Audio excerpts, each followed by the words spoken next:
Hey, last week we're in this series, Promises, Promise, and we talked about the waiting. What do you do when you're waiting on that promise? The thing that has been promised to you, when you're trying to hold on to it, but it doesn't seem like it's ever going to happen. This week, I kind of want to continue with that theme with a message I'm calling The Meantime. I feel like Holy Spirit started something last week, and He's wanting to continue through it today. And we're going to be in Mark chapter 4. If you got a Bible, want to turn with me there. If not, we'll have it up on the screens.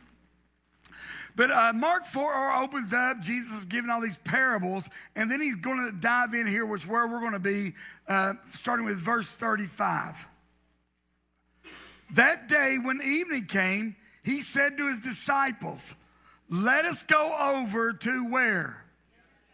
The other side. Leaving the crowd behind, they took Him along just as He was in the boat. There were also other boats with Him, and a furious squall came up, and the waves broke over the boat so that it was nearly swamped. Let me say this. I didn't say this at the first one. There are times when God sends you someplace that He's going to allow a storm to come up simply because there are some people following you that don't need to be coming along on this trip. And He'll do that to discourage them. Let's move on. That was good, Pastor. I like that. Hey. Verse 38, Jesus was in the stern sleeping on a cushion. The disciples woke Him up and said to Him, "Teacher, don't you care if we drown?" He got up, rebuked the wind, and said to the waves, "Quiet, be still." Then the wind died down, and it was completely calm. He said to His disciples, "Why are you so afraid? Do you still have no faith?" They were terrified and asked each other, "Who is this that even the wind and waves obey Him?" That ends chapter 4 and the verse 1 of chapter 5. Look what it says. Then they came where? Then they came where? To the other side of the sea. So they got in the boat to leave, and now they're arriving on the other side. Let's jump to chapter 6, verse 45. Immediately He, Jesus, made His disciples get into the boat, go before Him where? You bet, guys, y'all are going to have to help me out. While He sent the multitude away, and when He had sent them away, He departed to the mountain to pray. Now when evening came, the boat was in the middle of the sea. He was alone on the land. And He, Jesus, saw them straining at rowing, for the wind was against them. Now about the fourth watch of the night, He came to them walking on the sea and would have passed them by. When they saw Him walking on the sea, they thought it was a ghost, and they cried out. For they all saw Him and were troubled. But immediately He talked to them and said, "Be of good cheer. It is I. Do not be afraid." I love this. Jesus shows up in the middle of their storm and says, "Hey, cheer up, guys." When you're in the middle of the storm, that's the last thing you want to do. Can we not agree? Somebody, hey, be cheerful. Be cheerful. But that's what Jesus shows up, says, "Hey, be of good cheer. It's me. Don't be afraid." And then verse 51. Then He went into the boat to them, and the wind ceased. They were greatly amazed in themselves beyond measure and marveled, for they had not understood about the loaves, because their heart was hardened. When they had crossed over, they came to the land of Gennesaret and anchored there. The meantime. What is the meantime? Anybody ever went on a road trip? Come on, anybody? Hey, growing up, we did this every year. My aunt Christine lived down in Pensacola, so Mom and Dad would load the kids up, and we'd head down there, 7-8 hour drive every year. We'd go down there and spend a couple of weeks down there with them. Now, it's a little bit different than what it is now, because when we traveled, Dad had a pickup truck with a camper bed on it. Threw a mattress in the back of that truck, closed us kids up in the back of that, and we took off traveling 7-8 hours.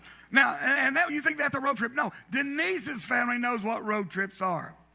Denise's dad, Houston, would load himself, Ruby, his wife, Denise, and her 5 brothers up in a station wagon, would leave Sweetwater, Tennessee, drive to Canada, drive to Nevada. Now that's a stinking road trip. But my family started in Graysville, Tennessee, and head to Pensacola. Our starting point was Graysville. Our ending point was Pensacola. This is the meantime, where we started and where we're going. That's the meantime. Parents, can we agree? Whether you're on an hour trip, you're just going to Chattanooga, whether you're on an 8-hour trip or a 25-hour trip, there is one question that is going to get asked over and over again. What's that question? Are we there yet? Are we there yet? Maybe you can relate to this video. Show that for me. Are we there yet? No. Are we there yet? Not yet. Hey, are we there yet? No. Well, are we there yet? No. Are we there yet? Yes. Really? No. Are we there yet? No. Are we there yet? No, we are not. Are we there yet? No. Are we there Are we yet? there yet? Hey, that's Hey, not that's not funny. Hey, that's really That's immature. really immature. See, this is why See, this is nobody why no one likes likes ogres. ogres. All right, you're All lost. right, you're lost. I'm gonna just stop talking. Finally. But this is taking forever. Shrek, and there ain't no in-flight movie or nothing. The kingdom of far, far away, donkey.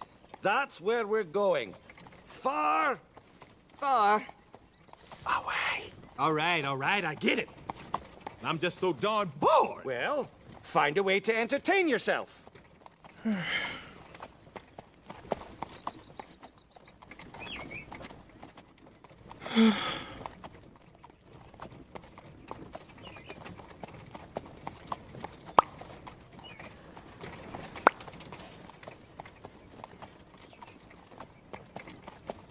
Oh, for 5 minutes. Could you not be yourself? For 5 minutes!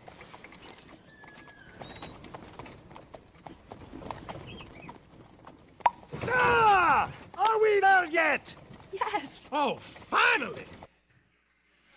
Can anybody relate? Yeah. You know, I've been on the giving end of that question. The more I think about it, maybe that's why we got put in the back of the truck with a camper. But I've also, with my own kids and grandkids now, I've been on the receiving end of that. Are we there yet? Now, let me ask you, you ever ask God that question? God, are we there yet? You're hurting, you're broken, you're frustrated. You've left this side, headed to the other side where you believe that's the promise, but yet you feel like you're not making any headway. God, are we there yet? Or maybe you've been following God for a while. You've been on this journey and you've heard and believed that God has a purpose for you, a plan for you, and you started out great, man. You left here headed that way, but now you just feel stuck. Come on, anybody relate? You're doing everything you know to do, but you're not getting anywhere. What do you do in the meantime? Or if you're taking notes, we ask it like this. What do you do when you're not where you used to be, but you're not where you're supposed to be? Here's what I mean. You look at your life, who you are now, and where you are compared to a month ago, a year ago, 10 years ago. We rejoice over that, right? That, hey, I'm not the same person that I was, but there's something inside of us that also says there's got to be more. This can't be it. I mean, I'm thankful that I'm not the same man I used to be. I'm thankful I'm not the same husband I used to be, the father, the friend, the man, the pastor, but this can't be it. I'm not where I used to be, but I just sense that I'm not where I'm supposed to be yet either. I mean, am I making sense to you? Like you find yourself frustrated or feeling stuck, and you're like, God, when I left, I felt the momentum. I was moving. I felt like I was moving in the right direction, but now I feel like nothing's happening. And that can look like different things. It can be a sickness that you've been praying and praying and praying and believing for, asking God to heal. It could be a marriage that's stuck. It's not getting any better. It could be a sin or an addiction that you want to be free from, but you just keep falling back into it. And it's like you're doing everything you know to do. You've been on this journey for a while. You know the promises of God for your life, and you're trying to stand firm. Can anybody realize? You're trying to hold on to hope, but now you're starting to wonder, how much further? How much more, God? What do you do when you find yourself in the valley of meantime? Because how many know the meantime is not a fun place to be at all? I hate the meantime. You know, here's the thing about the meantime. It's not what makes the headlines. And we are a headline society. Come on, we love headlines. We've got whole sports shows that only show the headlights. Headlines, not headlights. That's a car show, I think. But the headlines. Like, they don't show you Steph Curry's meantime. Pastor Casey talked about this a couple of weeks ago about how Steph Curry, how many shots he takes a day in practice. I forget, it was just astronomical. He talked about how many hours a week he spent there practicing. That's not what they show us, is it? What they show us is that long three-pointer he makes, he sinks to win the game. Because we like the headlines. Or what about Patrick Mahomes? They don't show us his meantime. They don't show us the hours he spent practicing. But what they do show us is that crazy, ridiculous pass he makes when you thought they had him sacked. That's what they show. Because we are a highlight reel society. Do you know, there are segments. Do you know this? Even the Bible really only gives us highlights of Jesus' life. Think about this. There are 18 years that we really know nothing about.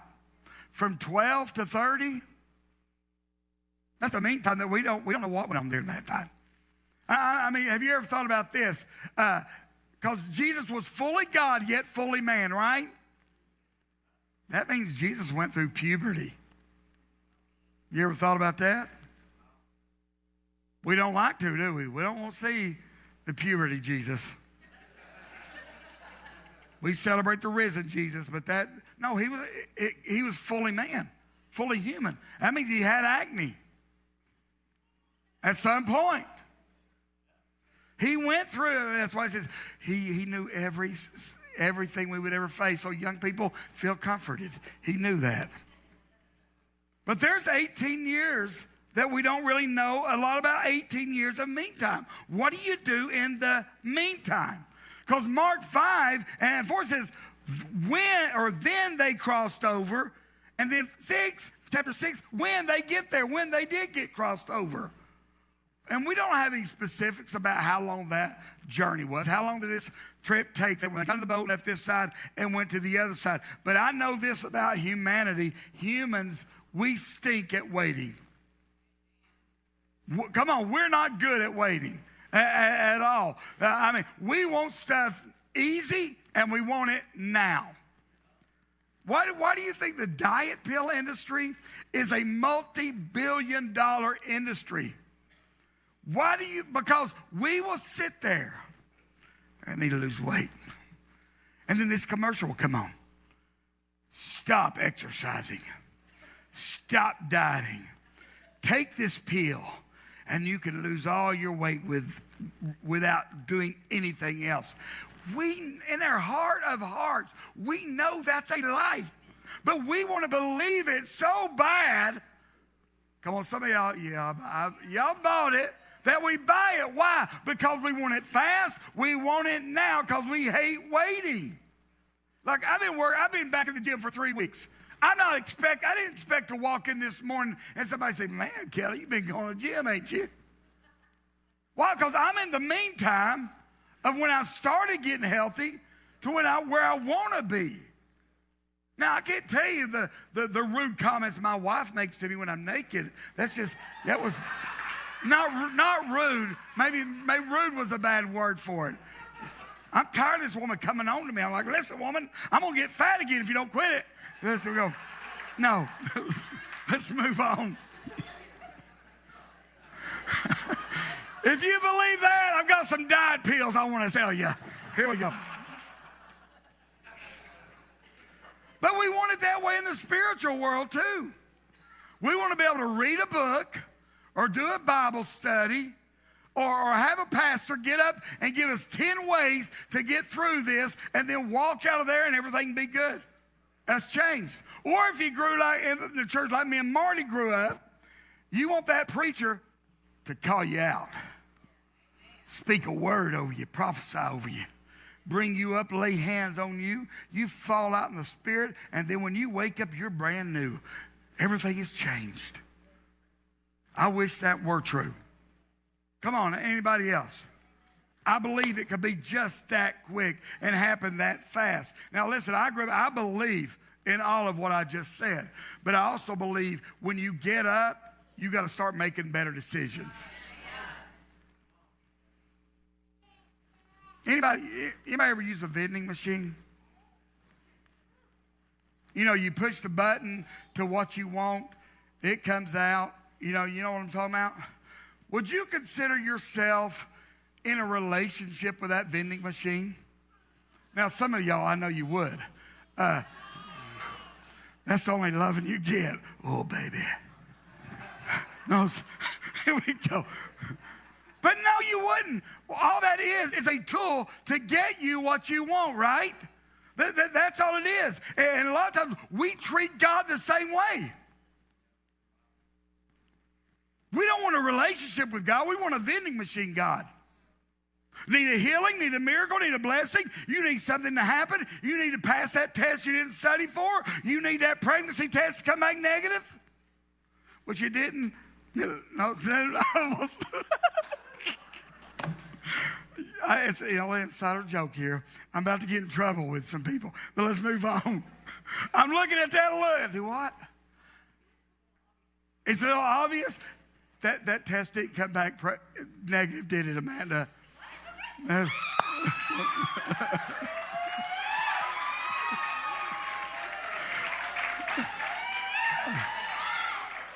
Well, it didn't come back positive either. So, no, I'm joking. It just came out, Amanda. I apologize in advance. She loves me. She loves me so much.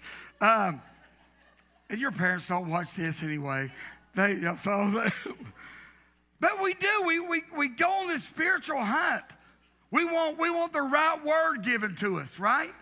We want a formula, push the right numbers to get what we want. And then when we don't get what we want, we walk away mad. And we blame the vending machine for not getting what we wanted. You understand, we blame God when we don't get what we want. Can I tell you, that's not a relationship. That's a business transaction. And a lot of Christians, they don't want the relationship, they want the business transaction. See, I don't know what your meantime may look like or how long it's going on or how long it's going to last. In fact, I'll be honest and tell you that your meantime from here to over there, it could last a day. It could last 20 years. I don't know what it looks like. When you look at people in the Bible, like Saul, who later got his name changed to Paul. Saul had been given permission to go and capture, jail, kill Christians. So he's on his way. He gets knocked off his donkey, gets struck blind. Here's the audible voice of God. Saul asks, "Who are you, Lord?" And Jesus answered back, "I'm Jesus, the one you've been persecuting." Jesus then gives Saul directions on what to do next, where to go. Long story short, Saul gets his eyesight back, gives his life to Jesus, gets baptized, filled with the Holy Spirit. His name gets changed from Saul to Paul. That's an amazing transformation, right? If that were to happen today, you know what we would do, the church would do? Let's say we had somebody that was very outspoken against the church. They wanted the church dead. They were, very, but then you see they get saved. They have an encounter with Jesus. You know what we would do? Well, within a week's time, we would have them on TBN or the 700 Club giving their testimony, and we'd have them a record or book deal by the end of the week also. That's what we would do. Paul? You're talking about a guy that goes from killing Christians to now preaching about the very thing he was killing people for. That's an amazing transformation. Can we not agree? Yeah, you know what Paul did for 3 years after that? sit and listen to people preach. Paul had 3 years of meantime that we don't know a lot about. What about David? I mean, David's in the field tending sheep. Prophet Samuel shows up and says, hey, I'm here to anoint the new king. David's dad brings out all his brothers who he thinks these guys look like a king. And Prophet Samuel says, no, you got anybody else? They finally bring David in from the sheep, and one look at him, and Samuel says, this is the one. Samuel anoints David, gives him this promise, you are the new king of Israel. God has chosen you. He's God's chosen. God chooses him. God gives David a promise. And so let's get to the throne. Let's go. We've got the promise. Well, not so fast. Because David didn't just have 1 year of meantime or 3 years of meantime. He had 15 years of meantime. And I'm talking not good meantime. I'm talking about 15 years of trying not to be killed by the present King Saul. 15 years of wondering, are we there yet, God? 15 years of hiding out. 15 years of wondering if the promise that he had received years ago was really, if he had misheard the promise. That's where he was at in his meantime. And I could go on with guys like Abraham, Moses, Job. But here's the thing. Nobody likes the meantime. Nobody. It's not a fun place. But apparently God thinks that meantime between where we start and to where he's taken us, that meantime is vital to our growth. So what are some things that God may be doing in your meantime? There's a couple things. I just want to name a few. One, he could be preparing you for something. Preparation could be going on inside of you, getting ready for something. Another thing, he could be breaking something off of you during the meantime. Sometimes, there's a time where we go through the fire, and what God is doing while we're in the meantime in that fire, he's burning off all the impurities, all the junk off of us. Sometimes he does it to develop. There's something, a development. He's trying to develop some disciplines in us. And then there are other times when we get in the meantime that he's simply trying to draw us back to him. Because here's what happens. And I can say this because it's happened to me. When things are going good, we have a tendency to forget why things are going good. And a lot of time, God will use the meantime to, hey, get back in here where you're supposed to be. Nobody likes the meantime. I hate it. So what do we do when we're not where we used to be, but we're not where we should be either? Well, one of the things that I've done this before, and some of you have too, if you're honest, but we'll see people that have had that breakthrough that we're wanting, and whether it's financial, whether it's relational, marriage, spiritual, health, and we may not say it out loud, but we see them having that breakthrough, and their thought is, man, they've got the right formula. They must pray more than I do. They must read their Bible more than I do. They must give more, serve more. They're more spiritual than I am. And what we do, we begin to compare our meantime with their highlight reel. Not understanding that there is no highlight reel without the meantime. And we didn't see the meantime that they had to walk through to get to where they are now. But when we see that, what happens is we'll start saying things to ourselves like, I guess I'll never make it. I guess I'll never get to the other side. I've got too many issues going on in my life. I'm not spiritual enough. Anybody ever said that? I've said it this today probably. I'm not spiritual enough. Let me show you something in the passage we read, verse 52. Bless you. Look at this. For they, the disciples, had not understood about the loaves because, look at this, the disciples, the men that have been walking with Jesus, it says their heart was hardened. I think we can agree. A hard heart is not something good to brag about. You don't want a hard heart, right? Especially when you're following Jesus. It's not a good thing. They're not in a good place spiritually at this moment. Yet, look what it says. when they crossed over.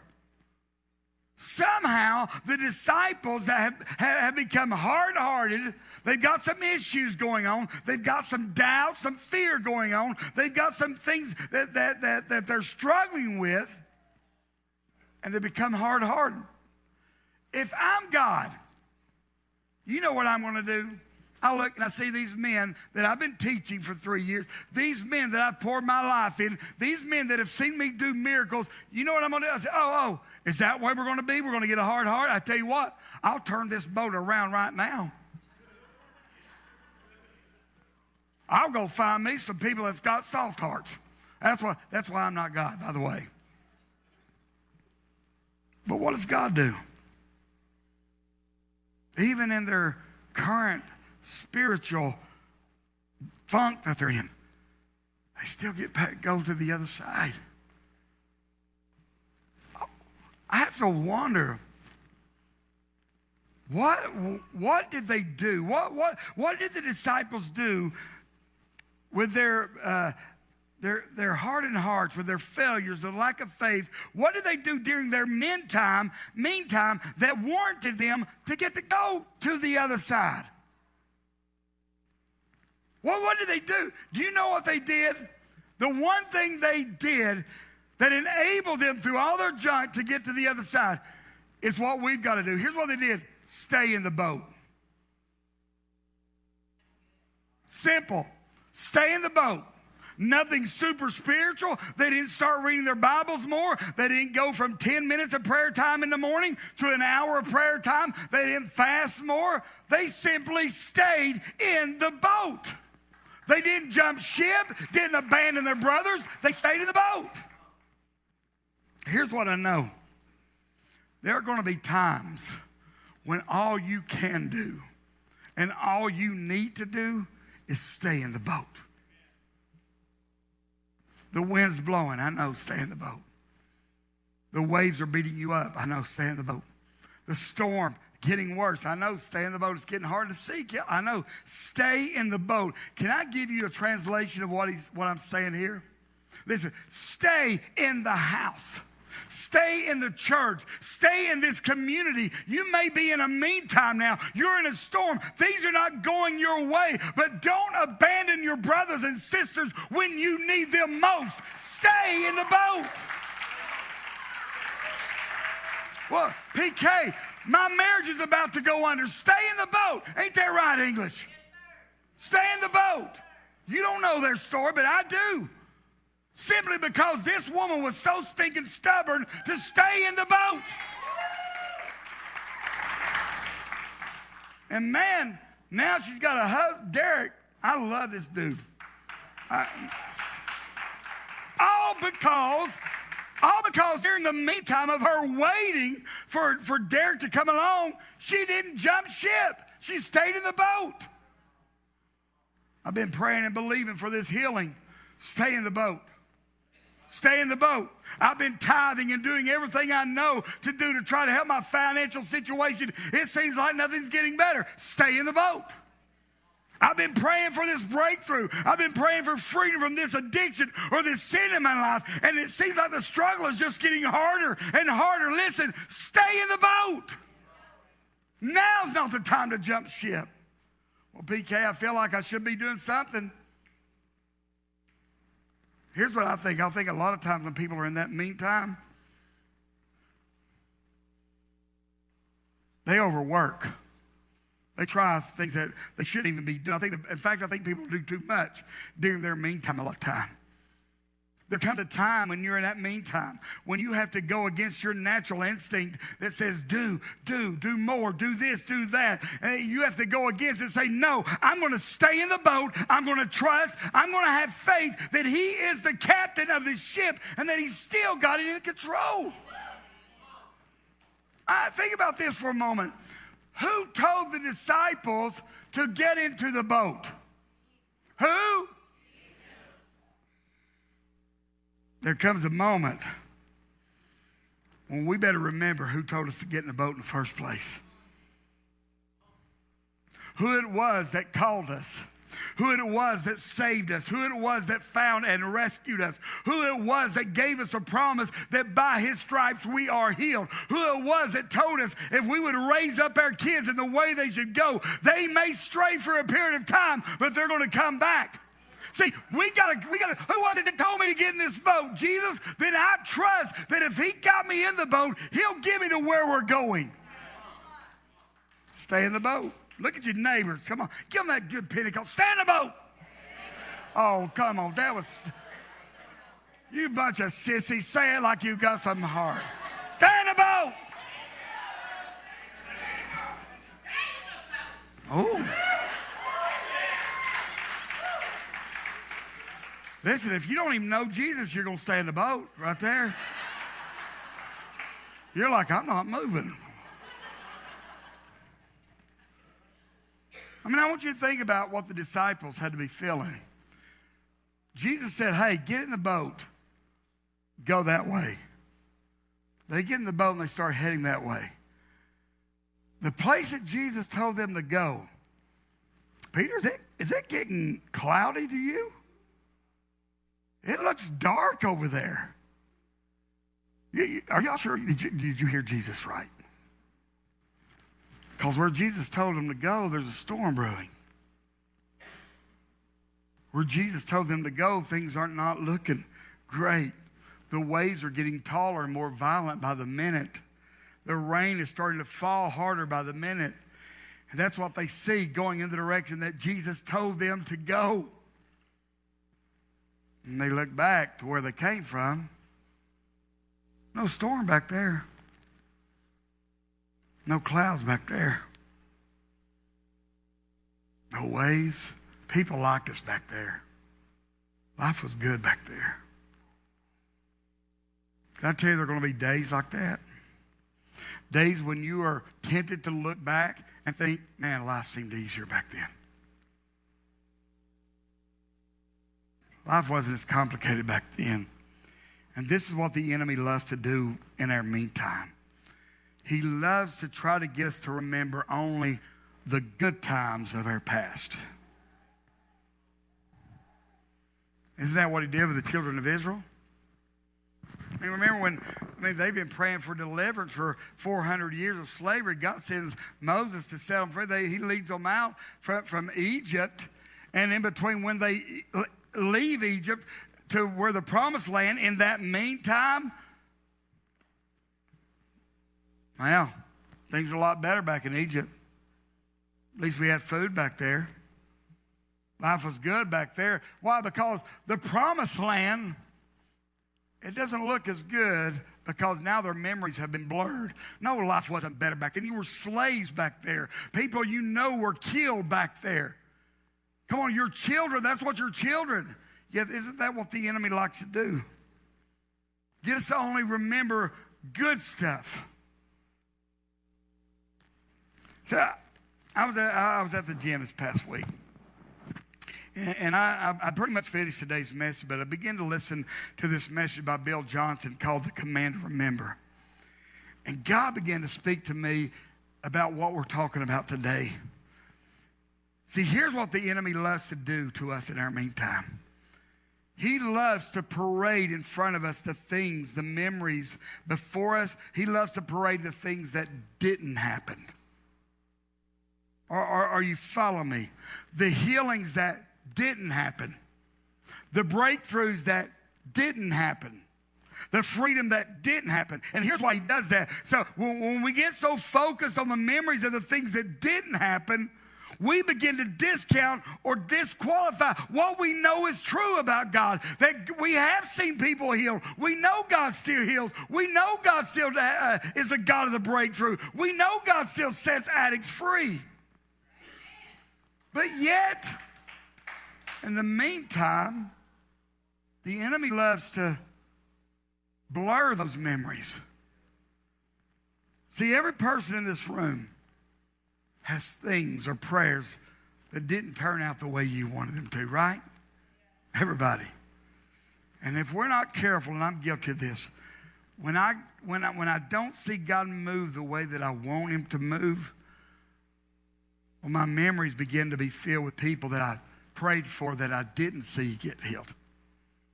People I prayed for that still walk through a divorce. People that I worked with and prayed for that never was able to kick that addiction. And my mind begins to quit thinking about all the things I know that I've seen him do and that he still does. See, when we quit remembering the things that God has done, it's easier for us to become fearful in our current situation. Let me show you this real quick. Jump with me to Psalm 78. Psalm 78 is a long psalm. We're not going to read all. We're going to read like 4 verses from it. But what it is Israel's history from the moment they leave Egypt up to King David. And I want you to see something because it's talking about how some of the battles they lost, some of the places they got lost. Look at this, verse 9. The writer says, take for example, the sons of Ephraim. Though they were all equipped warriors, they were good warriors. They had what it took, each with weapons. When the battle began, look what they did. They retreated and ran away in fear. They didn't really believe the promises of God. They refused to trust him and move forward in faith. Look what they did. They forgot his wonderful works and the miracles of the past. Fear set in because they forgot what God had done for them in the past. Are you seeing that? See, when you remember what God has done, it reignites in us the truth that God still heals, God still sets free, God still restores. When we remember, jump down to verse 41 and 42 of this. Again and again, look at this. They limited God, prevented God from blessing them, continually turned back from him, provoked the Holy One of Israel. How? They forgot his great love, how he took them by his hand, and with redemption's kiss, he delivered them from their enemies. For some reason, they allow something else to rise up in their hearts, blur the memories of what God had done for them, and get this, because of that, they put limits themselves on God, and God wasn't able to bless them because they forgot. Man, I hope you're hearing this. They forgot who he was. They forgot what he was like. I've been guilty of this many times. See, the truth is I've seen God heal cancer in this church. I've seen with my own eyes a woman that had stage 4 cancer that the doctors have called in and said, calling the family, it's done, and we were planning her funeral. We were finding somebody to dig her gravesite. We were making plans. And that was like 8 or 9 years ago, and she's stronger than ever. I've seen with my own eyes today God heal a man that was having hearing problems. How you feeling there, Diana? You still got a little pain? You got none now? Praise God. See, I've seen God set addicts free on more than one occasion. I've seen marriages, relationships healed. I've seen depression lifted off of people. Yet at times, I can be walking through something, or my family walking through something, and the enemy begins to blur the memories of what God did and cause me to focus on the things I haven't seen happen. Bill Johnson, in his message, warns of the battle for your memories. He says this: the devil works hard to remind you of the things that didn't work out and what God didn't do. But Scripture urges you to forget not his benefits. Get this, remembering the testimonies of what God has done is more than just bringing them to mind. Remembering what God has done is supposed to affect your perspective and how you see. If you experience a financial miracle and then face another financial challenge, that miracle is supposed to affect how you face the next challenge and establish your hope in the one who provides. And he says this: fight to protect the memories of what God has done for you. Let them shape how you think and see and live with the steadfast hope that comes from your confidence in God. Protect your memories. Listen, if Watts Bar Community Church is going to continue in the purpose that God birthed in her over 40 years ago, we better learn to stay the course even when we're going through the darkest storm. And believe that what he started 40 years ago, he will finish. We may be in a storm, but let's not lose sight and let's not forget all the things that he has done in this body and for this house. As we get ready to close, if I can get Bob to come on up and share them. I want to encourage some people today. Is that all right? I need your help, though. Because what I'm going to do, I'm going to make a statement. And then, listen, I need you to say this with enthusiasm. Not some squeaky, I like you mean it. But I need you, I'm going to make a statement. I want you to say, stay in the boat. Just like that. Let's try one time. Y'all ready? Stay in the boat. I think y'all can do better. Let's try it again. Stay in the boat. We're going to encourage each other. To the stay-at-home mom that loves God, and you're taking care of those babies and hoping it makes a difference, let me tell you, stay. To the one with health issues that you're tired of fighting, tired of praying for God to heal you, let me tell you, stay. To the addict that fights just to get up another day, let me tell you, stay in the boat. To the person that messed up big time, you blew it, and the temptation is just to go back to the way things used to be. Stay. To the student that is struggling in school, you're trying to live the way you're supposed to be, but the people at shore keep telling you to come back. Let me tell you, stay in the boat. To the senior citizen that is struggling with loneliness or with your worth and significant in life, let me tell you.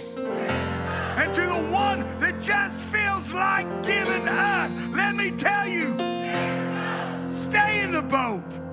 Stay in the boat. Jared, stay in the boat.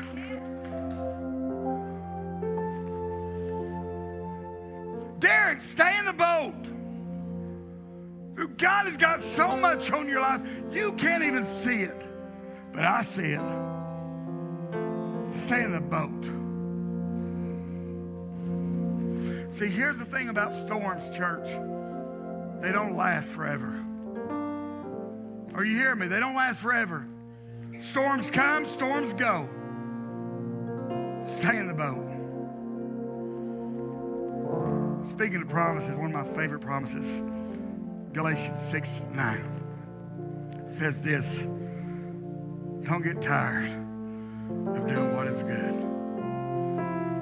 At just the right time, we will reap a harvest of blessing if we just stay in the boat. If we just stay in the boat. Don't give up. Stay in the boat. See, I'm going to rejoice and celebrate the fact that you and I are not where we used to be. That's a reason to celebrate. But there's more. I celebrate the fact that I don't think like I used to think. I don't talk like I used to talk. I'm not the dad I used to be, the husband. You're not the wife, the mom, the friend. I'm not the person I used to be. But at the same time, there's something that keeps telling me there's more. There's more. Kelly, you've not seen your best days yet. Oh, somebody needs to hear that. You've not seen your best day. Julie Brown, you've not seen your best days yet. Come on. There's more. There's more for your life, more for your marriage, more for your children. There's more for this church. Let me close. About 15 years ago, when Denise and I were living down the Atlanta area, I was coming out of the gym one morning and checked my phone, and I'd missed a call from my dad. Had a message, said, hey, son, give me a call when you get this. I called him. And man, the conversation, I still remember it, even though it was 15 years ago. He said, son, I just left the doctor, and it's not good news. They're not giving me long to live, and there's really nothing that they can do about it. Can I tell you, within seconds, it went from a nice, sunny day to where I found myself in the darkest storm I'd ever been in.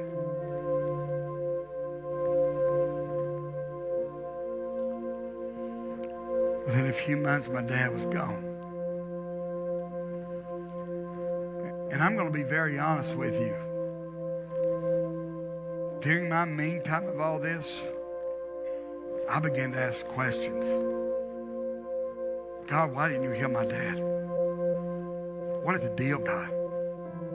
In fact, God, I'm kind of ticked off right now.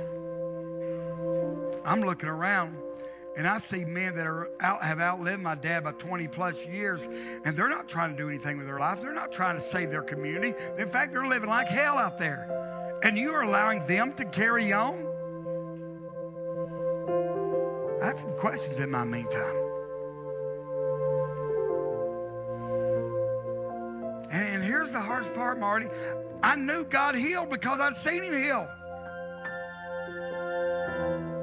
People would try to give me answers as to the why. I tried to come up with answers to the why. But here's what I learned. It's not my job to answer those questions. It's just my job to stay in the boat. I'll go further. It's not your job to answer those questions for yourself or somebody else. You know what I needed more than somebody to say, hey, Kelly, here's why your dad died. You know what I needed more than that during this meantime? I needed a brother that would come alongside of me and encourage me, stay in the boat. I know you don't understand, stay in the boat.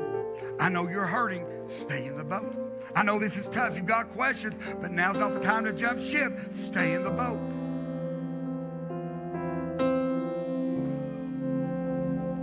Here's what I found, that more than the promise of healing from a dad, I needed the promise, Jesus.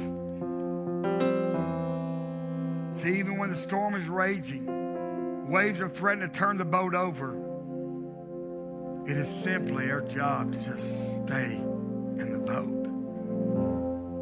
Trust God, stay on course. Remember, Paul said, don't get tired of doing what is good.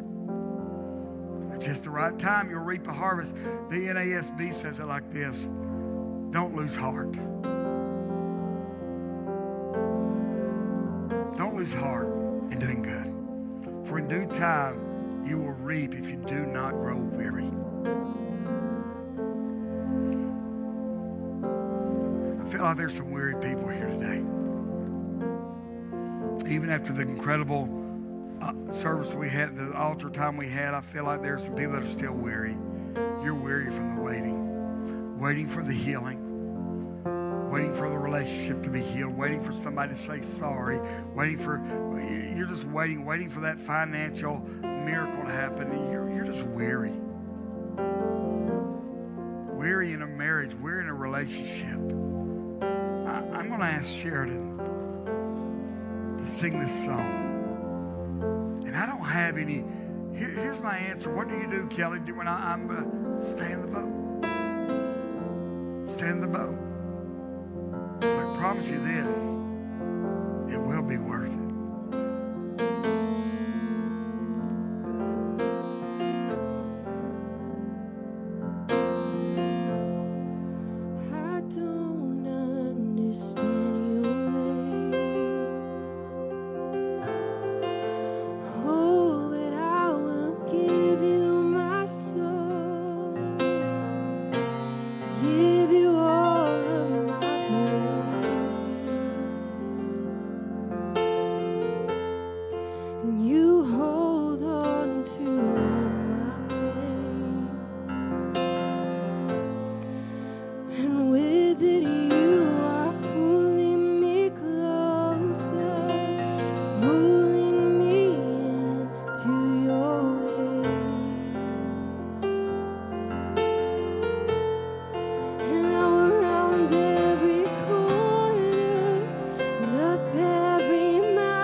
It's gonna be worth it. It's gonna be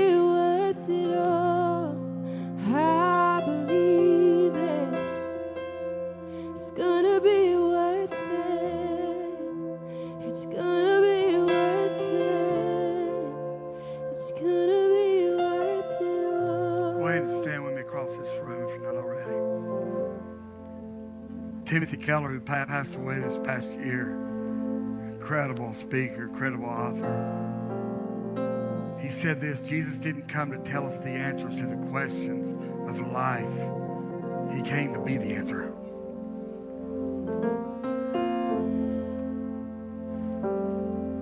Heads bowed, eyes closed. If you're here and you say, you know what, Pastor, I'm weary. I've had more than one person tell me this week, I'm tired of praying. I've prayed and I've prayed and I'm not seeing anything. I'm just tired. And there are others here, you're weary. You're weary. Staying in the boat is all you can do at this point because you're just weary. You're weary of waiting. You're weary of waiting on that healing. You're weary of waiting on God to set you free or set somebody you know free from that addiction. You're weary from the depression that just bogs you down. Maybe you're just weary from life in general.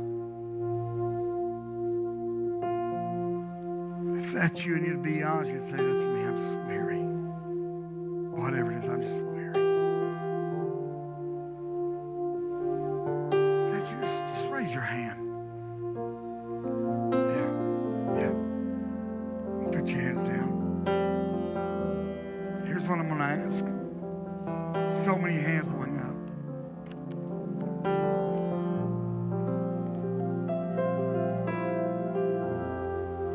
Father, everything we've done today has led us to this moment. Every song sung, the message preached, has brought us to this moment. When you want to let a sinner know that they're not forgotten,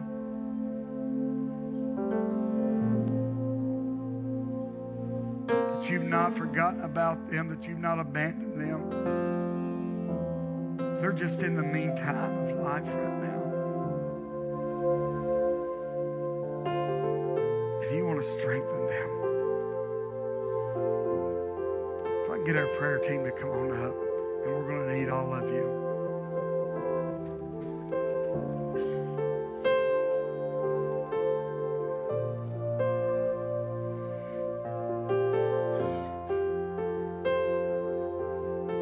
Listen, if you raise your hand and you're part of our prayer team, listen, I want you to come up here in a moment.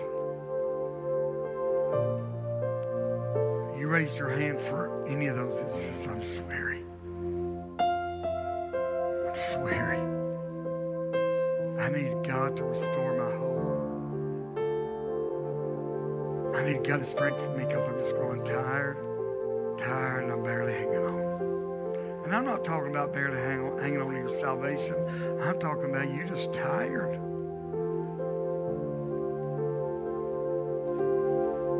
I'm going to count to 3. If you raised your hand, I'm going to ask you to take a bold step. Step out. And we want to pray with you. Listen, you stepping out doesn't make you less of a man or woman. No, it makes you say, I need my brothers, my sisters, because I'm having a hard time staying in this boat right now. So I'm going to ask you, I'll plead with you. When I count to 3, don't hesitate. Don't watch to see if somebody else is doing it. Just step out and come up, because we're going to pray and we're going to believe that God's going to move on your behalf. 1,